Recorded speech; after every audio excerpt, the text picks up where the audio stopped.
Welcome to SVG-TV News for Tuesday, January 9th, 2024. I am Rochelle Batiste with the details. Minister of Finance, Economic Planning and Information Technology, Camilo Gonzalez, during his presentation of the 2024 national budget on Monday, outlined a number of fiscal measures which he said are aimed at enhancing revenue collection.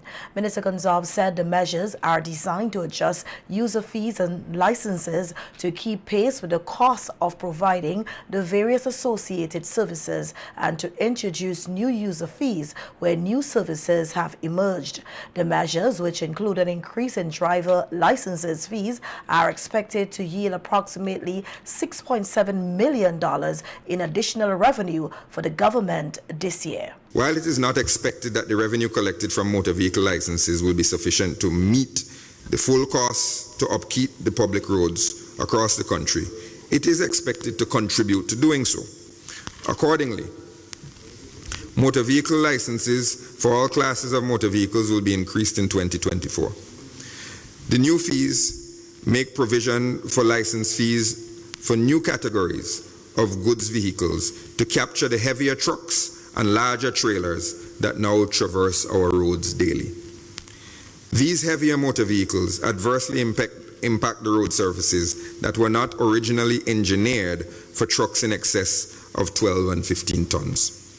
This measure will generate additional revenue of $4.5 million. The electrical inspection fees, which will last increase in 1995, will be increased for residential and commercial installations. These new fees are anticipated to bring in an additional $250,000 in revenue for the government. The airport service charge will also be increased from US $40 to US $55. This charge, which is payable on all airline tickets for travel in and out of the country, goes directly to fund the operations of the Argyle International Airport. Even with this increase, our airport service charge is among the lowest in the region. In fact, our overall effective charges on international air travel remain low when compared with our regional peers. Given the forecast numbers for passenger movement in 2024, this measure is expected to raise an additional $6.6 million in revenue and will be in effect from May the 1st, 2024. And between January 1st, 2024 and June 30th, 2024, all new tires imported into St. Vincent and Grenadines will also enjoy a duty reduction of 50%. Before this measure, motorcycle and industrial vehicle tires attracted a 5% duty. Tires for buses and lorries will charge 15% and motorcar tires 25%. These duties are expected to be half for the first 6 months of 2024. On the overall of the tax and tariff architecture on the importation of automobiles, Minister Gonzalez told Parliament that data shows that it has been meeting its objectives. However, at least another year of evaluation is necessary before any tweaks to the formulae can be considered. The finance minister said that as of the 15th of December 2023, a total of 1,496 vehicles were imported. This total is an increase of 102 vehicles over the year 2022 and roughly even with 2021 importation numbers. He said the preliminary data is encouraging regarding the shift from older to newer cars. Budget 2024 also includes a reduction in taxes on personal income. Just last year, the 2023 budget shifted your annual standard deduction on personal income tax from $20,000 to $22,000, effectively making another $2,000 of earnings tax-free for most workers. A mere 9 months after that shift, the Honorable Prime Minister announced in his Independence Day address that the threshold would be raised again, this time to $25,000. Budget 2024 fulfills the Prime Minister's commitment and furthers our policy objective of reducing taxes on personal income. Think about it. Between the end of 2022 and today, the beginning of 2024, the government has increased the personal income tax threshold by 25% and removed taxes on an extra $5,000 per year of your salary. This is a genuine people-centered benefit for every Vincentian taxpayer. And in his response to the budget presentation, Opposition Leader Dr. Godwin Friday said while it sounded as though St. Vincent and the Grenadines is the place where everybody should be, it is far from reality. As he spoke, I am thinking he can't be talking about St. Vincent and the Grenadines. His sweet-sounding words and his hopeful rhetoric could not be describing the experience of people in St. Vincent and the Grenadines. He could not be talking about a country which has over 21% of the persons unemployed, where 41% of the young people are unemployed, where poverty is increasing, not decreasing. And in fact, they have failed to publish their last study, and I don't even know if they're doing the current one that should have been done since 2018. A country where crime is at its worst ever. In a year, last year we have record homicides, year after year.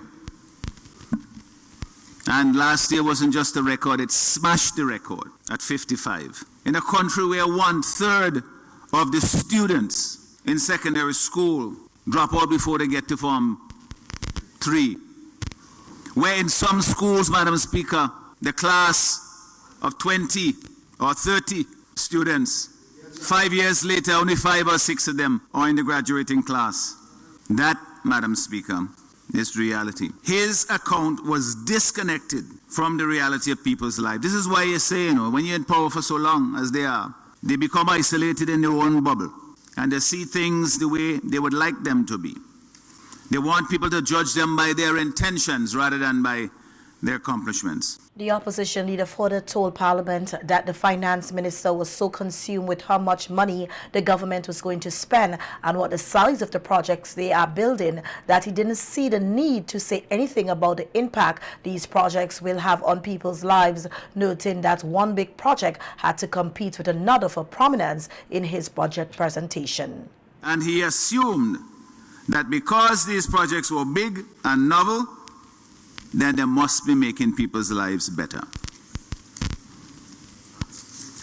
But you just have to, Madam Speaker, walk on the streets of Kingston, go to any village across this country, talk to business people. I'm not just talking about people who are unemployed or persons who may be down in the luck. I'm talking about people, Madam Speaker, who have been the backbone of the economy of this country, the middle class. And they will tell you that their experience is that this is the most difficult time they've had in St. Vincent and the Grenadines. That's the lament that I hear all the time. And so when you have a budget presented, and I'll give, Madam Speaker, what I suggest are some of the reasons for this. And the disconnect that the minister seems to not wish to acknowledge, but which everybody else in the country, well, not everybody, but most people, because I know some people, they're doing well because they have, of course, favored positions. But if we listen to them, Madam Speaker, the people out there, we know that the reality in St. Vincent and the Grenadines is that we have a lot of work to do.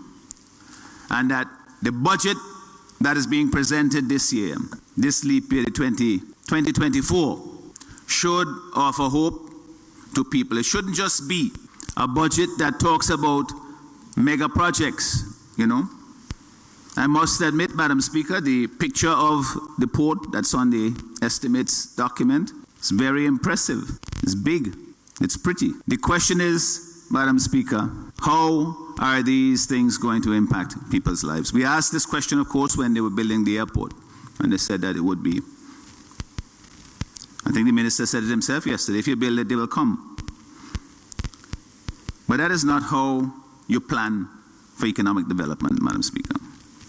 You have to have a vision of what the project is, how it connects to people's lives, and when I say people, I mean our people, Vincentians. Dr. Friday said, as a serious document, the budget ought to signal to the people of St. Vincent and the Grenadines that their predicaments are being understood and that relief is on its way. However, a missed opportunity was presented in Budget 2024.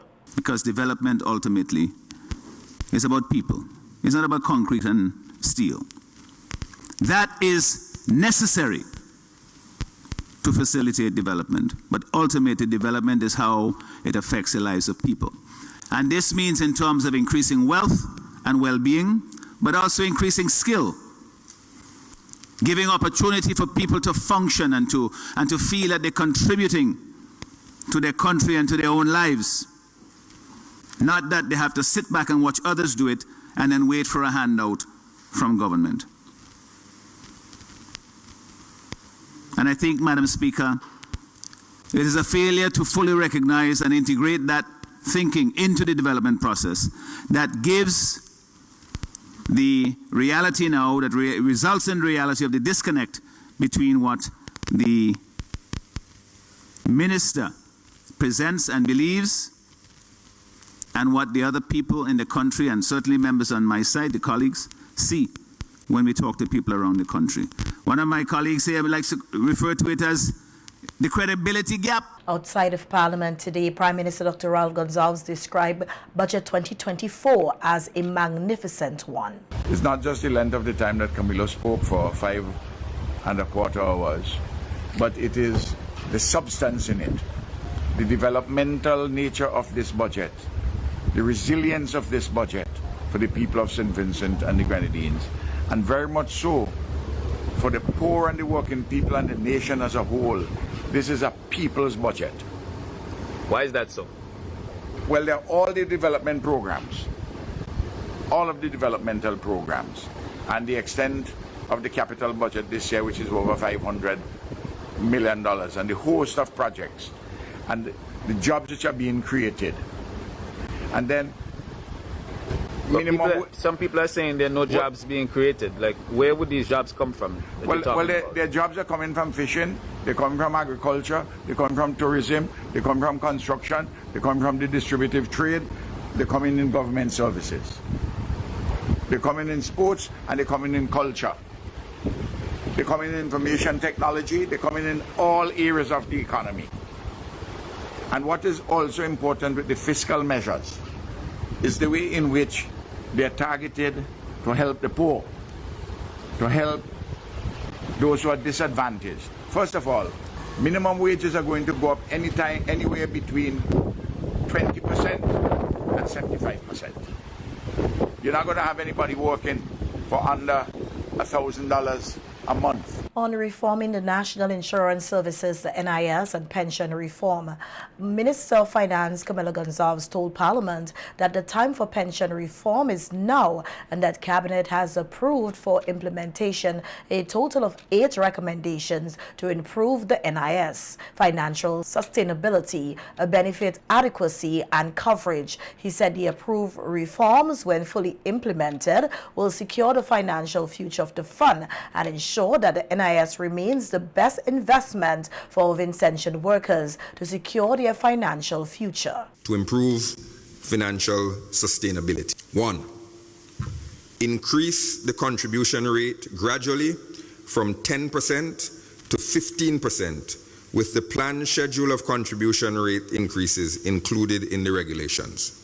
The recommended schedule is presented as follows, with the first increase effective on the 1st of June 2024. 1st of June 2024, 12%. 1st of January 2025, 13%. 1st of January 2026, 14%. 1st of January 2027, 15%. In the case of employed persons, this increased contribution rate will be split evenly between the employer and the employee. From an OECS perspective, our NIS's current contribution rate of 10% is one of the lowest in the region, similar to St. Lucia and Anguilla. However, the St. Lucian and Anguillan rates were at 10% since 1979 and 1982, respectively, while our NIS contribution rate did not reach 10% until 2014, 3 decades later. As such, St. Lucia and Anguilla were able to build up greater reserves before their respective funds matured. Emphasizing that St. Vincent and the Grenadines needs to adjust its contribution rate to meet the growing social security costs occasioned mainly by demographic risk. Minister Gonzalez said the recommendations to improve the financial sustainability of the NIS will also include a change from the current age pension to a retirement pension, increase the reduction factors that apply to early age pension, and increase the reference wage period. Second, change the current age pension to a retirement pension. This includes not awarding early age pensions to those who have not retired or still earn more than 50% of their wage ceiling. Early age pensions would therefore only be paid upon retirement or to the elderly with lower incomes rather than to everyone who claims before the pensionable age. Transitioning to a retirement pension is already practiced in Barbados, the Bahamas, Grenada, St. Lucia, and Trinidad and Tobago. There are no early retirement provisions in some countries, such as Anguilla, the British Virgin Islands, and Montserrat. Third, increase the reduction factors that apply to early age pensions from 0.5% per month, so the penalty there is 6% per year, to 0.75% per month, so that the penalty becomes 8% per year, to discourage early age pensions. Applying a reduction factor is typical in the private and public pension sectors. Typically, the reduction factor ranges from 6% to 9%. As indicated, in the St. Vincent and the Grenadines context, the early age pension has been a significant driver of pension costs in the past few years and has significantly tempered the cost savings that were anticipated from the 2014 adjustment to the retirement age, because people still retiring early. Fourth, increase the reference wage period used to compute pension from the 5 best years to the 7 best years of contribution. Budget 2024 also provides for reforms to improve adequacy of benefits as outlined by the Finance Minister. We'll increase insurable rate wages from $1,000 per week to $1,200 per week, moving it to $51,996,000, effective the 1st of April 2024.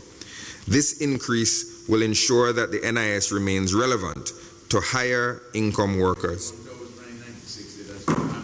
Yes, per annum. Call it 52,000 for ease of, because it's hard to say all of those numbers in a speech, but effective the 1st of April. And this will ensure that the NIS remains relevant to higher income workers in St. Vincent and the Grenadines. Second, increase the minimum pension from $70 a week to $80 a week, effective on the 1st of March 2024.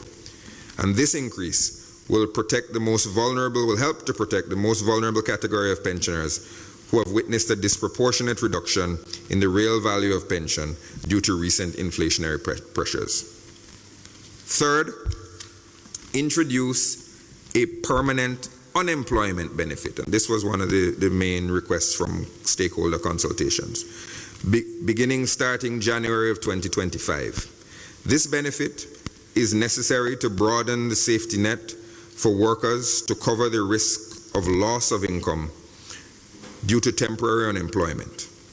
The International Labour Organization promotes this initiative, and in the region, Barbados and the Bahamas introduced permanent unemployment benefits before COVID, whereas Grenada in 2023 has introduced a permanent unemployment benefit post-COVID. To improve coverage with the NIS, Minister Gonzalez said the measures will seek to enhance the marketing campaign to extend Social Security coverage for self-employed participation by allowing self-employed persons to qualify for employment injury benefits, and implement a new approach for self-employed and informal sector workers to pay contributions to the NIS easily, noting that extended coverage to the self-employed and informal sector workers is critical to ensure the dignity of life for those workers in their golden years. Minister Gonzalez said the COVID-19 experience demonstrated the high degree of financial vulnerability of those categories of workers to loss of employment income, and as such the NIS must provide a more secure and dependable safety net for all workers irrespective of employment. Currently there are only 1,436 active self-employed persons on the NIS rolls, which the finance minister said on its face is a severe underrepresentation of the number of self-employed persons in St. Vincent and the Grenadines. And President of the SVG Teachers Union, Oswald Robinson, said he is disappointed that the 2024 budget did not address the pension issues raised and included in a list of recommendations sent to the government by the Public Service Union, the St. Vincent and the Grenadines Teachers Union, and the Police Welfare Association. Then the other thing is that they talk about all this increase in salary, but they're taking them back in tax and VAT. Driver's license and all them things going up. One of our submissions to the government is to have a representation on the board, because based on the law, we should have representation on the board from the trade union. And the minister did not address that. Also, he said there should be no penalty if you want to take your retirement early. But I mean, there was a proposal from them for 9%, but they put it to 8%. So they still increase the penalty, and that is not in the interest of workers. And he keep tooting by saying it's a Labour government. A Labour government will not penalize workers if you want your retirement benefits early. A Labour government would want to see democracy in the sense that you want workers to be part of the decision making. So that is something that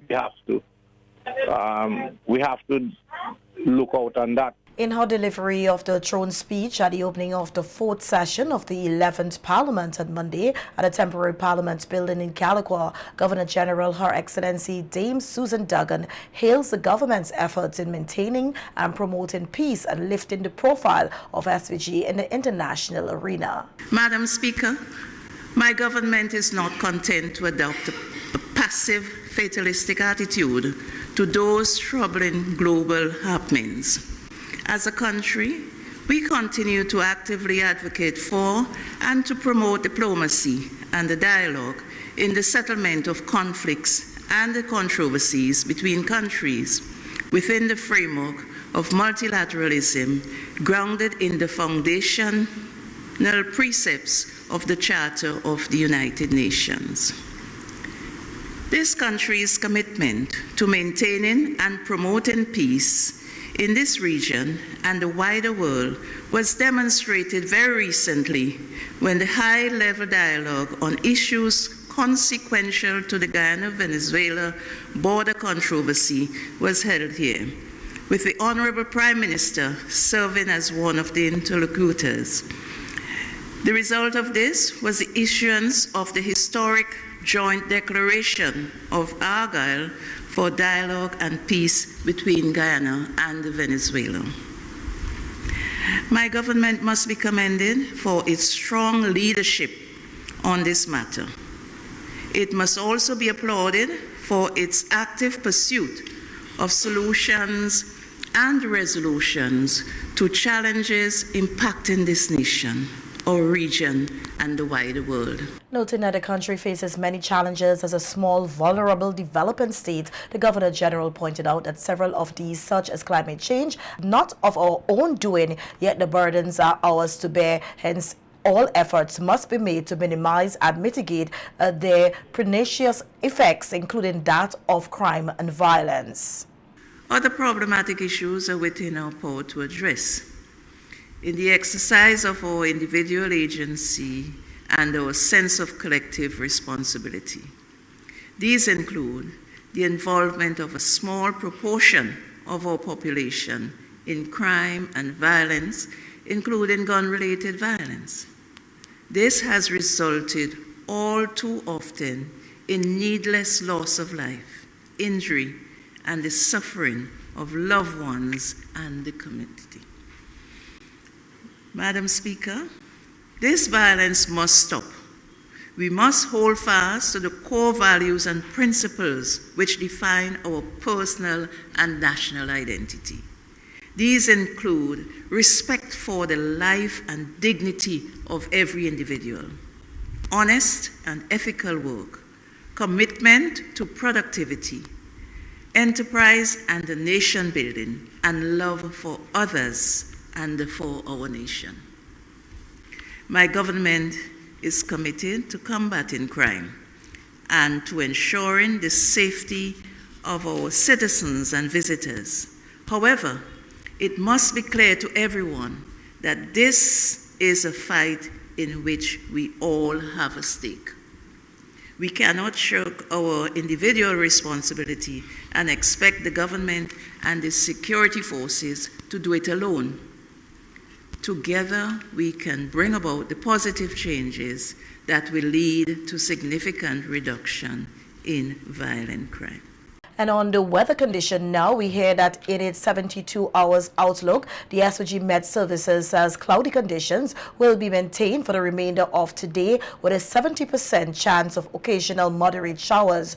Although marginally improved conditions are likely on Wednesday, the Met Services says a weak shear line could begin to affect the islands from late evening, resulting in additional pockets of moderate showers.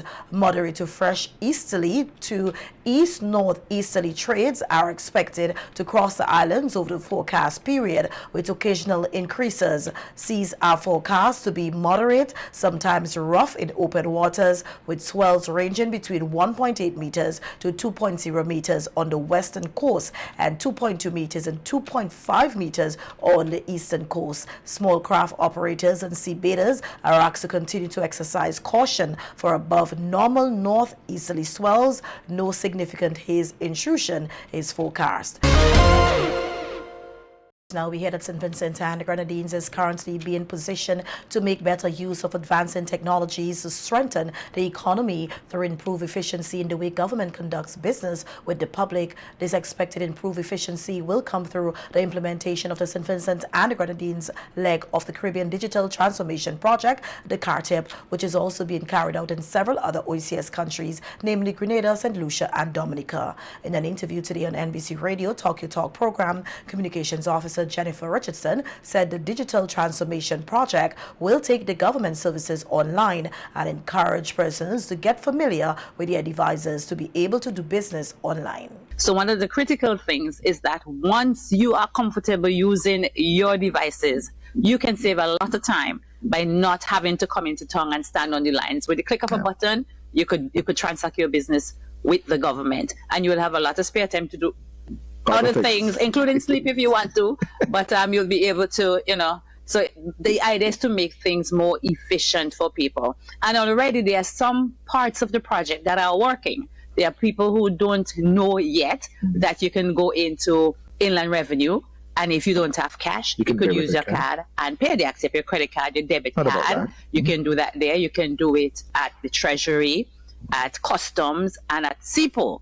And SIPO also, they have also set up their single window for business registration and all of that. And all those things are part of the digital transformation project that are already working.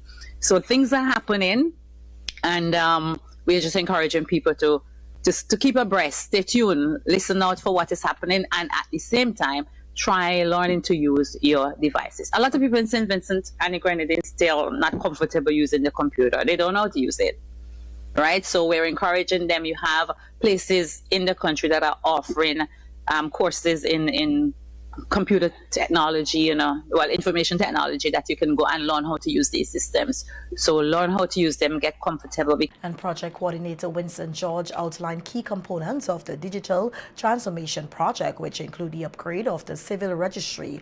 George said that the upgrade will allow for online registration of births, deaths, and other certificates much easier. This is critical for establishing unique identity across, and would be beneficial to both government and the private sector in terms. So, for example, persons may want to access services at different places, but they may ask for 2 forms of ID. Once this system is set up, it could allow both the public and the private sector to vet and verify identity very easily. And also it benefits the general public, not now having to have more than 1 form of identification. The second major item we want to talk about is a tax information management system. As we speak, we are currently evaluating 3 vendors for the supply of a new tax information management system. And essentially, this will allow for electronic filing and payment of taxes, driver's license, all the different license, property tax, etc. On the issue of cybersecurity, George said at the national level, SVG is expected to set up a Computer Emergency Response Team, CERT, which will provide cybersecurity support and mitigate against potential security issues such as attempted hacking. He said the digital transformation strategy is near completion at the national level following discussions with a range of stakeholders, and that the draft digital transformation strategy is currently being finalized. The digital transformation project financing agreement was signed between the government of St. Vincent and the Grenadines and the World Bank in June 2021. Work on the project commenced in November 2021 and is expected to run for 5 years. The St. Vincent and the Grenadines Cooperative Credit Union now has 6 locations as a new office branch was opened in Chateaubriand last Thursday. Speaking at a ceremony, CEO of the SVG-TCCU, Jasmine Huggins Daly, said that opening of the new branch is the last event in the calendar of activities for the credit union's 45th anniversary celebration, observed under the theme 45 years continuity, stability and sustainability for all Vincentians. SVG Teachers Cooperative Credit Union Limited, steadfast in its vision to be the premier non-bank financial institution, delivering the highest quality service, develop plans to expand its services to other locations by 2024. Given the current disposition of the credit union branches in St. Vincent and the Grenadines, and the increasing demand for more convenient services from members in North Leeward, and the board of directors agreed that it was an opportune time to expand the credit union services to the establishment of a Chateaubriand branch, to provide the members of the North Leeward community with better and more efficient access to financial services and school supplies. To parents, teachers, students, and the public, you will now be able to access office supplies along with your school supplies. This expansion, which is part of our strategic goal for membership expansion and growth, demonstrates the credit union's commitment to continuity, stability, and sustainability. President of the SVG-TCCU, Miriam Roach, said members and potential members of Chateaubriand and neighboring communities can now have easier access to the credit union services and products. Ready access will assist with the economic growth and redound to the improved way of life. The establishment of a branch on the Leeward Coast has been contemplated for more than 30 years. The credit union deliberated on several locations, assess the pros and cons of each location, challenges and obstacles, and made a plethora of proposals, and at one point settled on purchasing suitable property in Chateaubriand for hosting such a branch. But this was never realized. As the saying goes, nothing happens before its time. It was not until 2014 that the credit union had its first opportunity to provide service on the Leeward Coast through its amalgamation with the Barreley Credit Union, now the Barreley branch. And now this branch is one of 4 branches serving rural communities in its environs. And Minister of National Mobilization, Orlando Brewster, described the opening of the new credit union office in Chateaubriand as historic for North Leeward. As most recent as in 2021, this area, remember the eruption of La Soufrière, and I read in the magazine from the AGM that they went through a trying time. during that period with their finances, and to see on the heels of that, here in 2024, that they are once again expanding, opening a new branch in North Leeward, I must commend the Teachers Cooperative Credit Union. And it is important, they did not just choose anywhere to open this branch, but they saw the need here in North Leeward, and they answered the call. North Leeward, you should be proud. Within the matter of 2 weeks, you have opened 2 financial institutions.